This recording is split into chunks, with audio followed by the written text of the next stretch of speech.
This podcast is a quest for well-being, a quest for a meaningful life through the exploration of fundamental truth.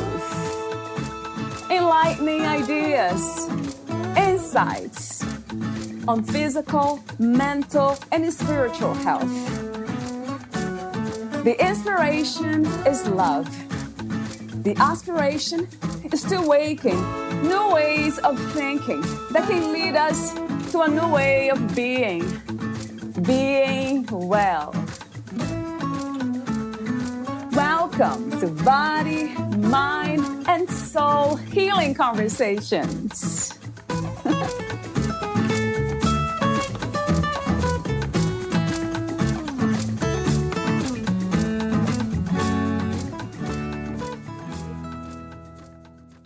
I am here, fully experiencing my body. Yes, she read. I am taking responsibility for my life. Yes. Valeria interviews Stephanie Hrehirchuk. She is the author of over 20 books, including the multi-award-winning memoir, An Accidental Awakening. It's not about yoga, it's about family.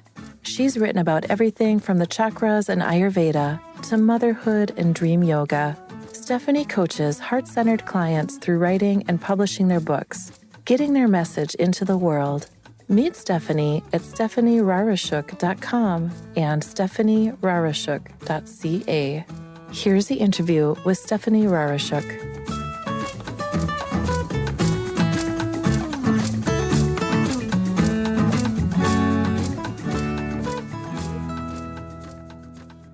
In your own words, who am I speaking with today? Hi, I'm Stephanie Hrehirchuk. I'm an author, a writer, a spiritual seeker, sometimes a teacher, Canadian, and a mom of two. What is life to you?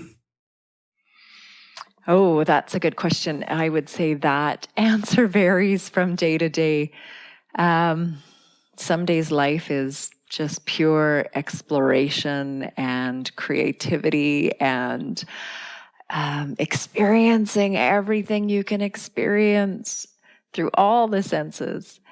And then other days, it's simple. It's meant to be observed and witnessed and sat with and enjoyed, much like the breath. What do you think is the opposite of life? Oh, yeah. Well, the obvious would seem like death is the opposite of life. But I don't think so, because in death we're still living. That consciousness is carried on. What is the opposite of life? I could ponder that for days. I think you've given me a new meditation, a new contemplation to take through my days.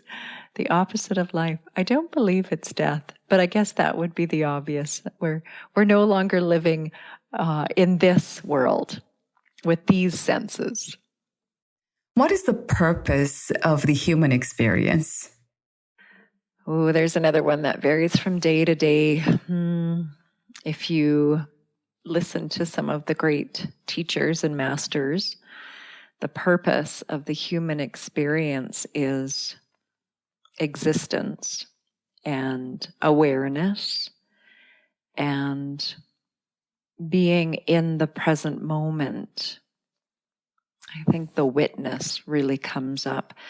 And then we can expand that entire range of purpose, right? What is the purpose of human experience? Again, to really feel the full range of sensory experiences and emotions in an observant way. You could say to let our karma play out and not create anymore. For me, I think the human experience is to recognize our interconnectedness, our oneness, to really see everything in us and everything in everyone. At this time, What is the purpose of your life? At this particular moment in time, the purpose of my life is twofold. There's an internal and an external purpose that are at play. And the internal purpose is always recognizing what's arising, being with what's arising, noticing my patterning and conditioning and befriending it, and being open to other perspectives and a deepening of my own awareness of myself and life and the interconnectedness of life. The purpose of my life externally right now is one of the writer. I'm a mom of two amazing teens, so there's dharma, there's purpose there. I write, I'm a bit of a messenger, and I agreed to be that messenger years ago. So the muse shows up in unexpected ways, and I commit to put my bum in my chair at my writing desk, and I put those messages to paper and get them out into the world. So my external purpose right now is that of writer and author. What are some of the greatest misconceptions about happiness, in your opinion? The greatest misconceptions about happiness. Well, I mean, my practice for the past 8, 9, 10 years, and it's a practice, it's not always easy, is that happiness comes from within. You generate happiness. So I think misconceptions about happiness is that we need to get somewhere or something has to be attained in order for us to be happy. Happiness is sort of always out of reach, or the conditions to happiness have to be present in order for us to experience happiness. So I think happiness is conjured, and in that way, we're empowered. We're empowered to create our day every day. What do you love most about being in a human body? What do I love most? That's almost a trick question. So in my books, I have a series of 3 memoirs, self-help spiritual memoirs. An Accidental Awakening, it's not about yoga, it's about family, is the first of my memoirs. And it's the one I really invested a lot of myself in. It took me over 10 years of writing that journey. And it's won 3 awards, so I'm very grateful for that. It's the story of a year I spent in yoga when a spinal injury combined with motherhood kind of threw me really into a place I didn't recognize myself anymore. So what do I love most about being in a human body? I have been challenged for over 10 years now with spinal injuries. I would say going on closer to 20 years. I've had a couple spinal injuries. I've had 2 traumatic brain injuries. I have an autoimmune issue that I wrote a book on for women. So what do I love most about being in a human body? Every day I'm grateful that I can move it, that it moves. And through challenges and illness and dis-ease, I learn what my body needs. My body teaches me to slow down. My body shows me it can be so strong and intuitive and intelligent and self-healing if I only work with it. My body shows me limitations, and it shows me where my mind or my ego is pushing it into places it doesn't want to go. And it also shows me where my beliefs are such that, maybe I'm afraid to make my body go somewhere. And my body says, no, I'm strong enough. I'm good. We've got this. So what I love most about being in a human body is this dance every day, this dance. I can touch and I can move and I can taste and I can hear. And it's a wonderful sensory experience, this life on planet Earth. What is healing to you? Yeah, that's changed for me over the years. 10 years ago, maybe 15, when I was so gung-ho, I can heal myself. And I would have had a different answer for that. Healing to me, we talk about healing as the absence of dis-ease. And I think that's very true. It doesn't, however, have to be the dis-ease in the body. the body ages. It's a finite thing. It comes from this planet and it will return to this planet. I think the absence of dis-ease in the mind, for me, has become what healing is. That even if I didn't have a good sleep, and even if there's pain in my body, I can smile and I can conjure happiness, and I can share a kind word with someone, and I can feel love and gratitude for life. So to be able to get to that place, regardless of the circumstances that are happening, the conditions around me, to me, that's healing. What is the meaning of freedom to you? What is to be free?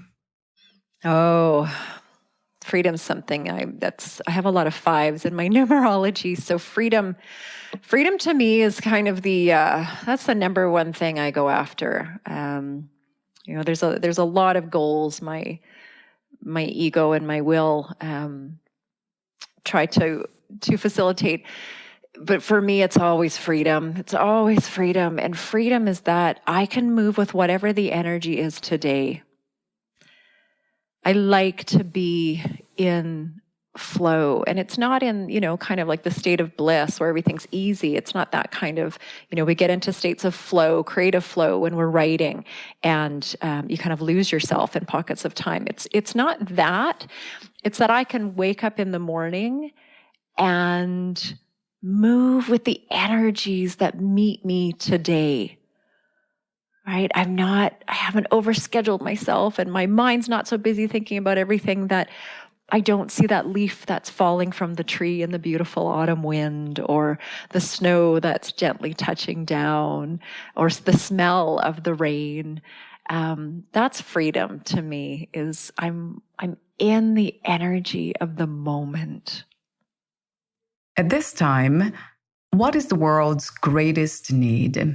And also, do you have a vision for a new reality? Oof. The world's greatest need. Well, all we need is love. So we can say love, and love in action. I think, there's a time for meditation. There's always a time for meditation. And there's time for action. So the world's greatest need is love in action. We have to practice it every day, where, that old saying, it's be kind, it's always possible. We have to be moving, living, breathing ambassadors of love in action, because that will become contagious. Just like, I can't go walking. I love to walk around my neighborhood in the coulee and out in nature. I can't pass somebody without smiling at them. And I always observe how some people immediately smile back, and some people struggle with it. But to me, that just on my walks, there's 20, 30, 40 opportunities for love in action. And that smile can become contagious, and we can start to pass things on. So I would say the world's greatest need is love in action. And there's so many ways, and we will all bring that in our own unique contribution. Do I have a vision for a new reality? Oh, yeah. Yes, I do. I've had the great fortune to study with some lovely Tibetan Buddhist teachers, and there was a particular wisdom, enlightened female in the Tibetan Buddhist tradition named Yessss. And Yessss talked about the palace, that we live in the palace.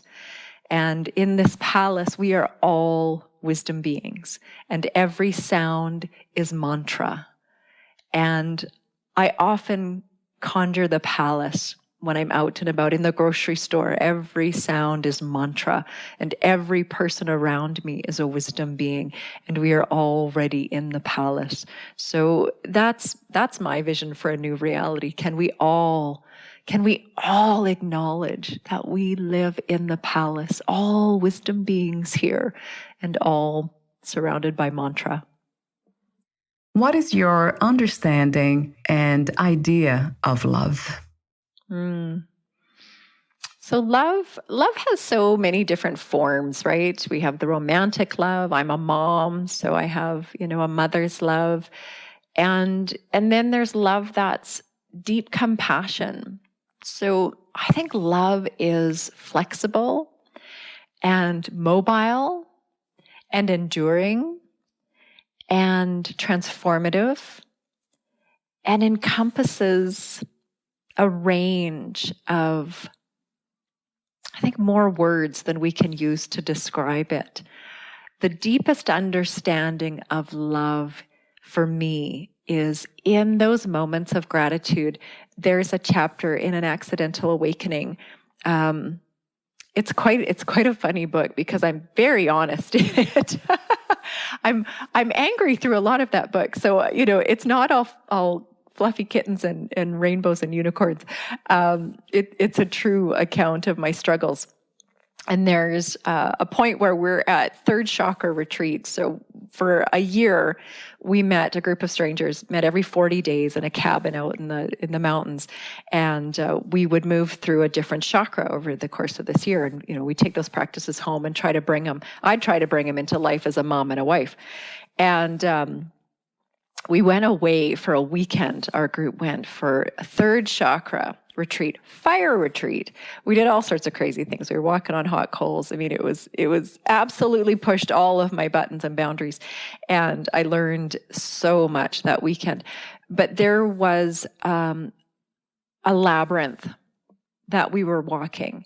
And it was my first time walking a labyrinth, and it was really beautiful. I mean, it was carved into the mud on the bank of a river in British Columbia, and we were just surrounded by mountains.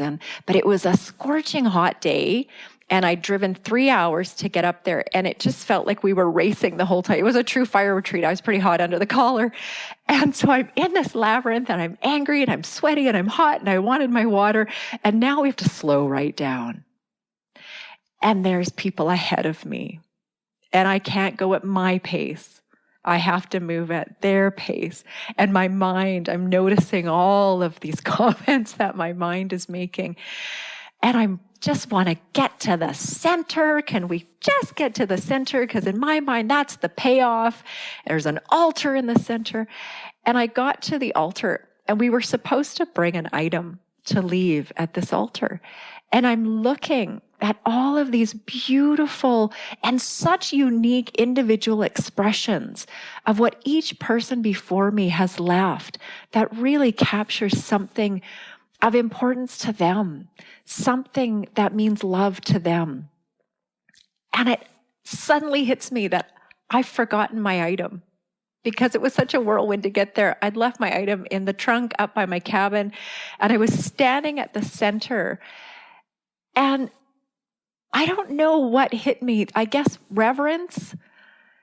And I dropped to my knees, and I poured out tears. And I remember asking myself, am I sad? I don't think I'm sad. What am I feeling? And it was the most overwhelming feeling of gratitude. Gratitude. When I finally put my finger on it, I went, oh, this is gratitude. And it was beautiful. So for me, love is very much entwined with the feeling I had at the center of the labyrinth that day, that overwhelming, heart-bursting, beautiful tears of gratitude.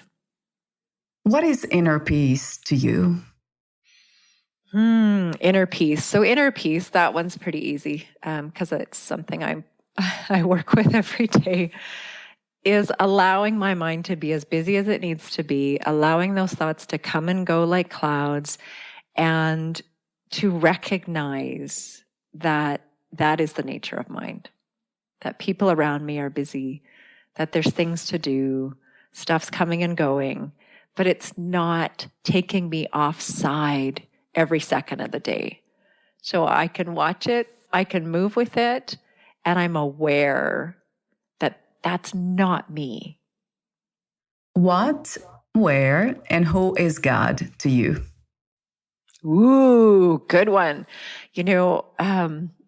in an accidental awakening, I mention how at age 13, I grew up in the country looking at the northern lights out my bedroom window every night.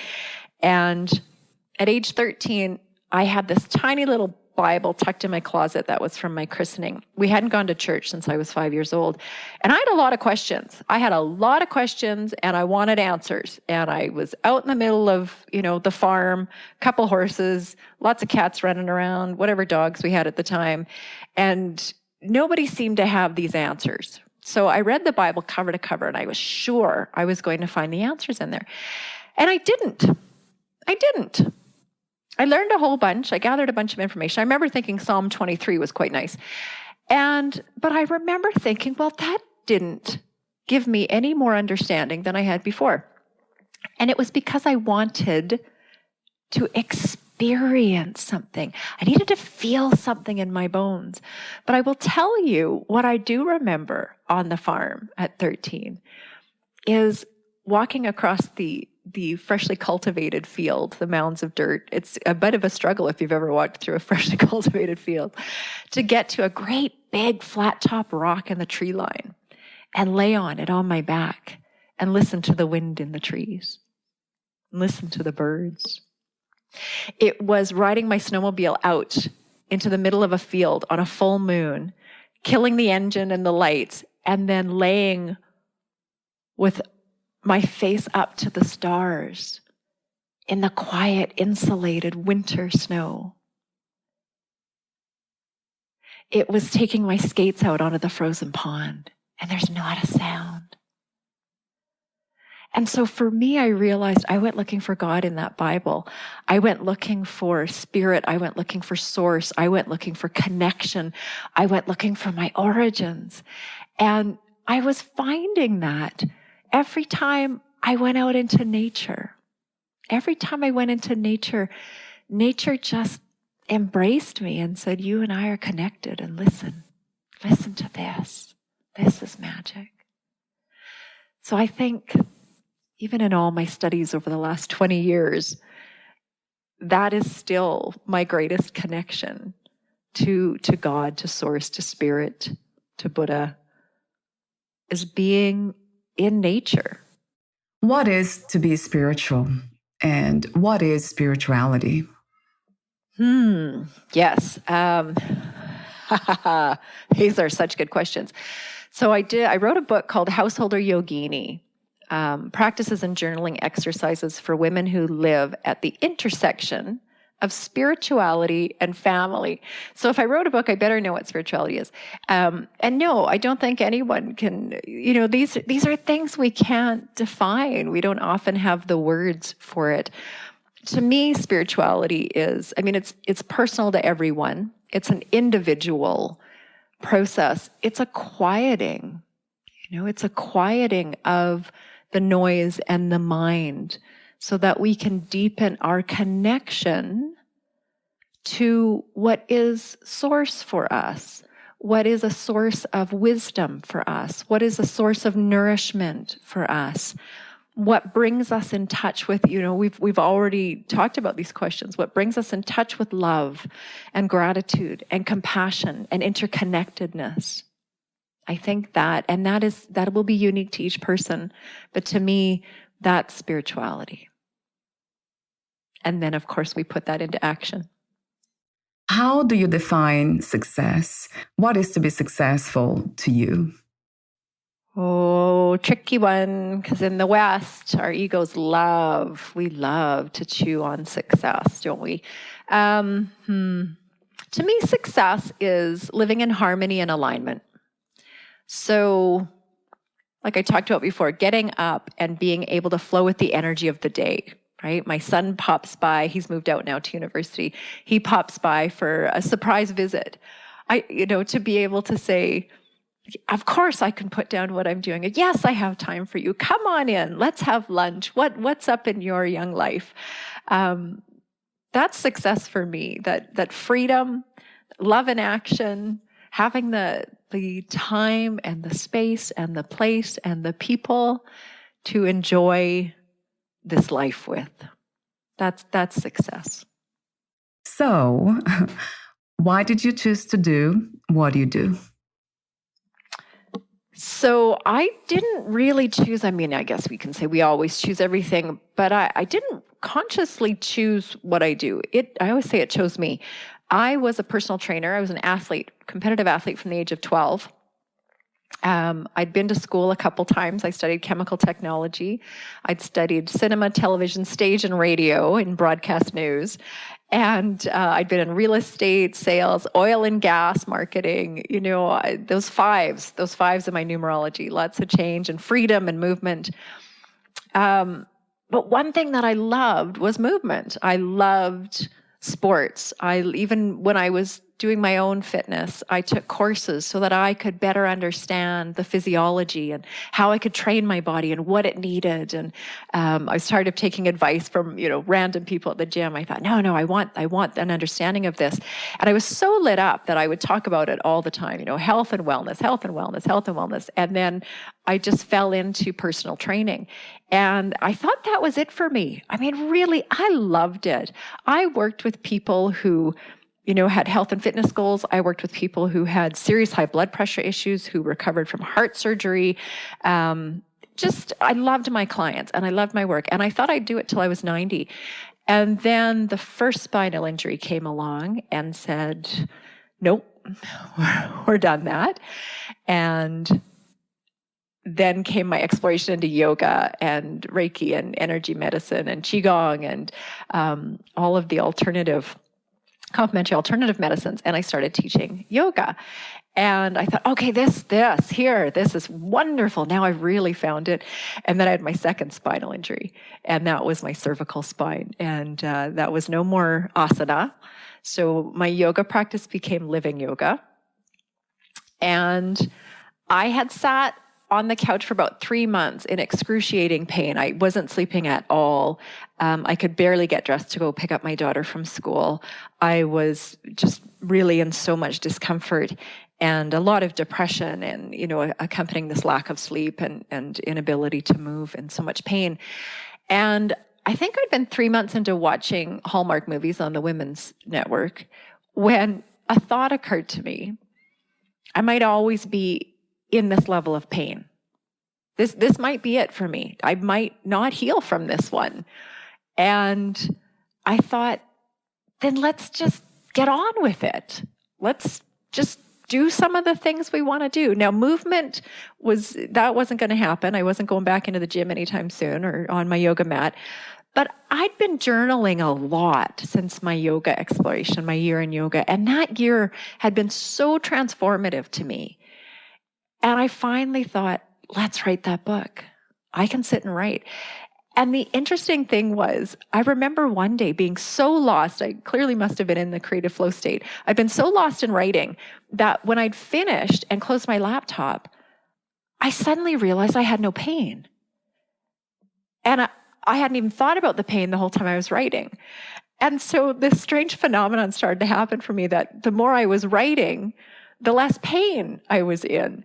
And so all of this movement of energy out of my physical body and onto the page became incredibly therapeutic for me. And then, of course, everything I was sharing were healing modalities for others. So it just became this love in action, this win-win for me. So writing has definitely chosen me. How did you become a writer? So that's pretty much how I became a writer. Now, writing is something I've done since I was young. It wasn't something I ever intended to do. It's just something I did when I had time. I was always journaling. I think I wrote a whole contemplation on, Jupiter once being a sun. And I love to contemplate the universe. And I was always jotting things down, writing poems. I would have poems in my dreams and I'd jot them down in the dark next to my bed. And then I'd wake up in the morning and try to figure out what I'd written and finish the poem. I'd won a couple essay contests when I was younger.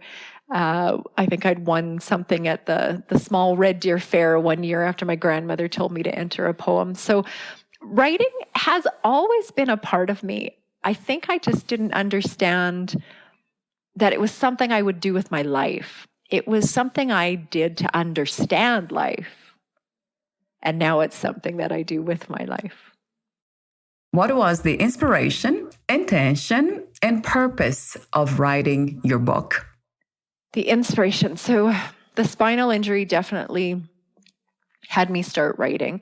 But, I was, as I said, when I started my year in yoga that I wrote about in An Accidental Awakening, I would find myself, I practiced every day. I was on my mats. We'd have root chakra yoga practices, and we'd do that for 40 days. And then we'd meet and do sacral chakra. And then I'd go home and I'd have my sacral chakra practices. So, on my mat, or honestly, my living room carpet sometimes was my mat, I would get into my poses and the kids would be napping or at school, and I would go into my contemplations around that chakra, and I would always end up dropping to the floor and jotting down notes. There were messages just that seemed to be dislodging from my joints or seeping from my bones, and I would capture them in the pages of my journal. And those became inspiration for not only that first book, but then I wrote Awakening on Purpose. And then I wrote Waking the Dreamers. So there's 3 books in that series. And then Householder Yogini came along, and I wrote Nourish, an Ayurveda-inspired 21-day detox when I was doing my studies in Ayurveda.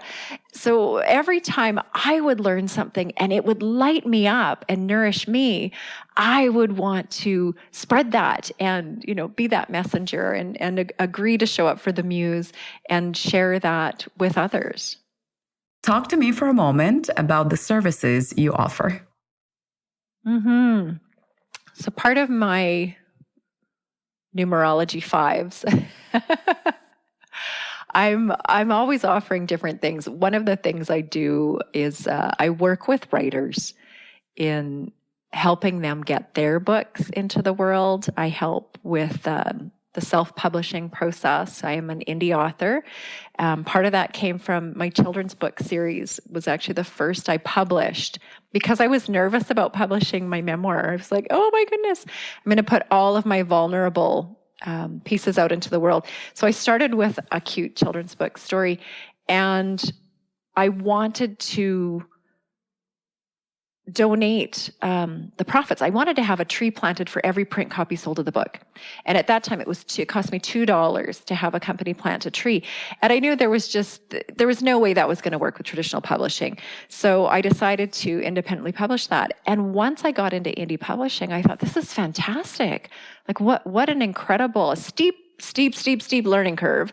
But once you've got it, you're good. And so what I found was I, again, got excited about it, started talking about it. And then, people were coming to me saying, can you help me launch my book? I had therapists coming and asking if I could give them coaching advice on writing and publishing. I had one of our health food store owners here. He has a very successful health food store and a great hub. He just has a wonderful community.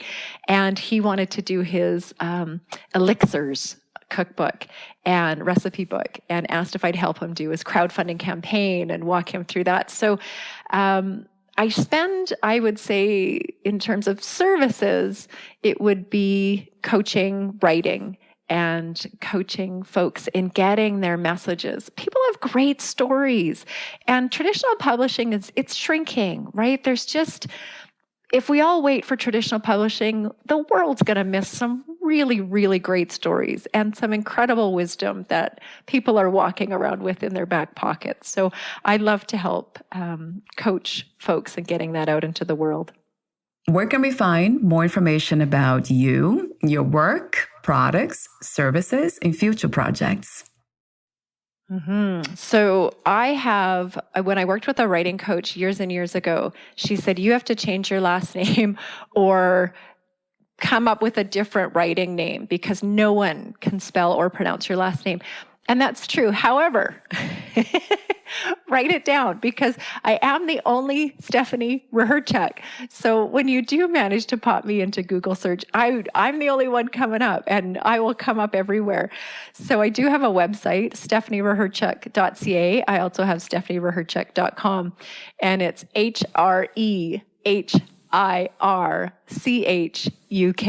Hrehirchuk. So you can find me through websites. I'm all over Amazon worldwide. My books are available through Ingram's. So the distributor will put them all over the world at all your favorite online booksellers. And you can find me through my website. I'm also on Instagram. I'm on Facebook. And believe it or not, I even did a little stint on TikTok. So you can find me at any of those places as well. We're almost at the end of our conversation, and I have 2 final questions for you. If you knew you would die soon, meaning losing the body, would you make any change in your life or do anything in a different way? So I love this question. This is actually something I defer to on a regular basis. When I lose focus of what's important, when I feel anxious or like life is spinning out of control or the ground is shaky beneath my feet, I always defer to this question. If this was my last day, if this was it, what would you do, Steph? And that brings clarity to everything, because I would go outside. The first thing I would do is get myself into nature. I would go outside and be with nature and be with the sky and be with the earth and be with the sun and the leaves. And I would do that with my favorite people, friends, family, community, strangers. I would be outside. So doing things in a different way. Yes, I have to remind myself each day. I used to be really good at getting outside and spending a lot of time, but as I get, I've had quite a few books on the go lately. So sometimes I can get a little stuck in my desk, and I will remind myself every day, go outside, smile at the sky, smile at yourself, smile at a stranger, go outside. What are 3 things about life you know for sure as of this moment? Oh, that I know for sure as of this moment. Nothing's guaranteed. Do the best with what you have. And no matter how long the day feels, life is short. And there will come a day when you wish you had more time. So however messy, just be present with what is going on, because this is your life. It's life. And it's incredible. It's such a gift. Thank you so much for your presence, for sharing your wisdom and doing what you do. Thank you so much, Valeria. It was an absolute joy to be here, practicing love in action with you. Take care.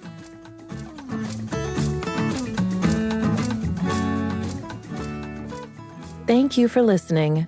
To learn more about Stephanie Hrehirchuk and her work, please visit stephaniehrehirchuk.com and stephaniehrehirchuk.ca.